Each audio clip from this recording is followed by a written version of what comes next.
Hey everybody, this is a quick video in case you have JXREV J51 wireless earbuds and you need to do a reset on them because they're not connecting, or maybe you're getting sound out of only the left ear or only the right ear, or they keep disconnecting. Any issues like that, a reset will fix a lot of these issues. Now, there is no factory reset on these, but what you can do is you can go in on your phone and you can turn the Bluetooth off and then delete them from your phone or whatever device you're using them on. And once you've done that, you want to come in here and put the earbuds in their case and close the case.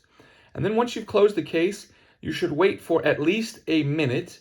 And after that minute is up, then you can turn the Bluetooth back on your phone and then take these out of the case. And they should repair with your phone as a new device. And that will fix a lot of the connectivity issues and the sound only in the left ear, sound only in the right ear type issues. But anyways, hope this video helped. Thanks a lot for watching. Have a great day.